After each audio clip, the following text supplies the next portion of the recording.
Hindi ka ba makakapasok diretso sa iyong SSS online account dahil may makikita kang ganito? Set up time-based one-time password. Kung yan ang problema mo, tara samahan niyo ko at panoorin natin ang video na to.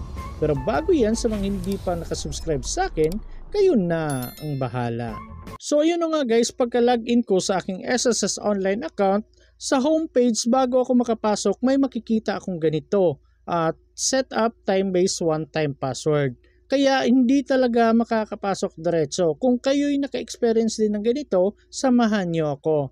So kapag nandito na kayo guys at na ganito yung nakikita ninyo, so scroll down nyo na lang po yan.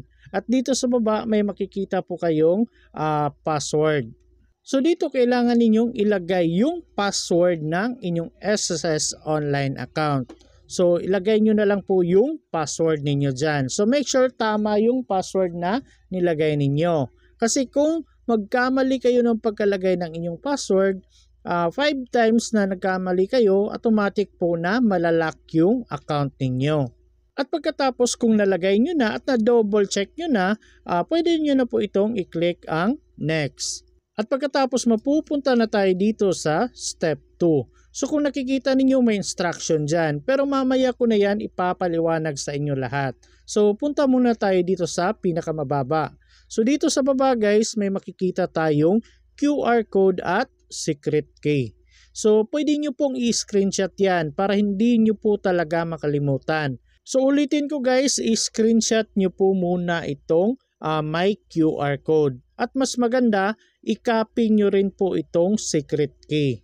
So kung na-screenshot nyo na at na-copy nyo na itong secret key, so punta na tayo dito sa instruction dito sa taas. So balikan lang natin guys.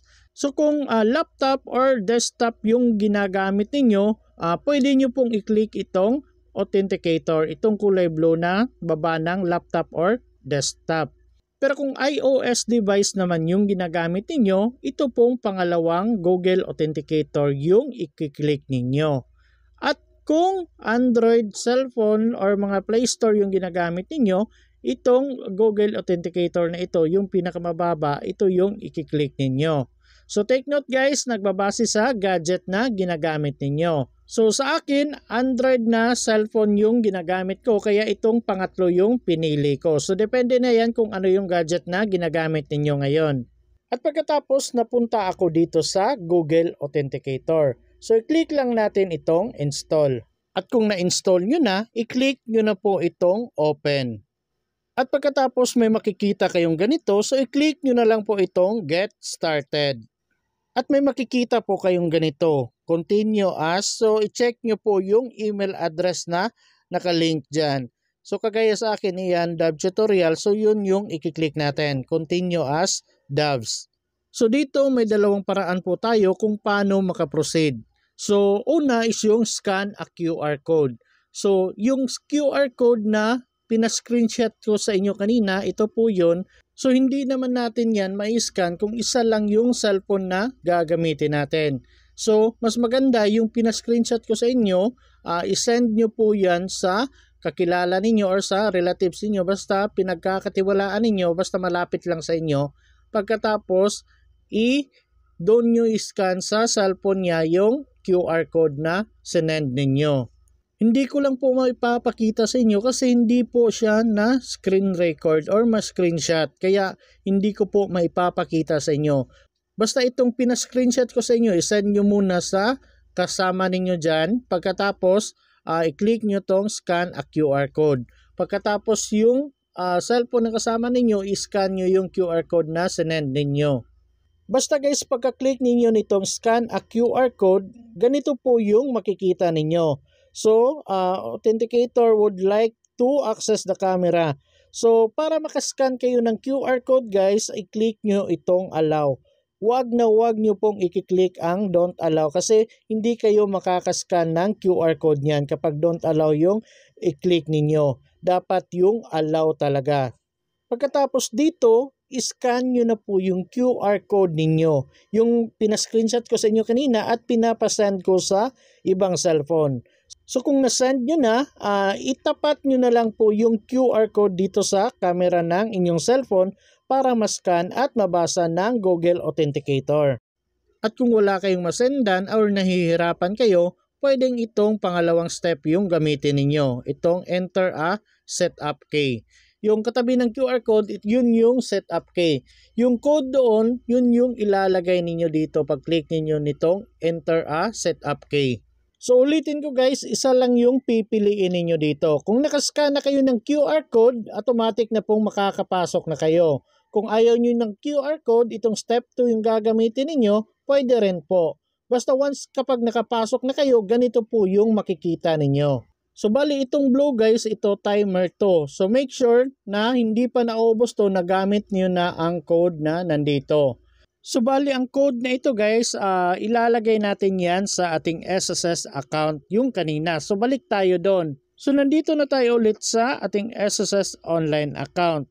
So para makaproceed tayo sa paglalagay ng time-based one-time password, so i-click lang natin itong next. At pagkatapos mapupunta na tayo dito sa step 3. So dito kailangan nating maglagay ng 6-digit na one-time PIN na makikita natin doon sa ating Google Authenticator. So balik tayo dito sa ating Google Authenticator. So kung may makita kayong ganito na time-based one-time password, so 977345, so kagaya niyan. So tingnan nyo din po yung timer dito. So kagaya niyan, may mga 20 seconds pa yan bago ma-expire yung password na ito. Kaya magmadali na kayong ilagay yung time-based one-time password ninyo dito. Pero kung ganito yung timer na makikita ninyo, mga 5 seconds na lang ata yan, huwag nyo na pong piliting ilagay kasi mag-expire na yan within 5 seconds. So hindi pa kayo nakalagay, nag-expire na yung password ninyo. At tandaan ninyo guys, may nakalagay dito na note na mayroon lang kayong 5 attempts na paglalagay ng time-based one-time password.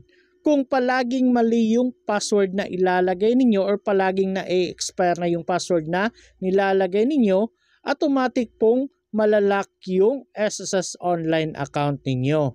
At kung malalock na po yung account ninyo, ganito po yung makikita ninyo. Your account has been locked. So, kailangan nyo talagang i-unlock yan or kailangan nyong pumunta sa pinakamalapit na SSS branch sa inyong lugar. Kaya mag-ingat po kayo sa paglalagay ng time-based one-time password, yung bagong password pa lang talaga at hindi pa pa-expire. So kung nalagay nyo na dito yung password, i-click nyo na po itong next. At pagkatapos may makikita na kayong ganito. So successful na daw yung pag-enable ninyo ng TOTP. At dahil sa successful na, so ngayon try na nating mag-login. So ilagay natin yung user ID at password natin dito, then click login.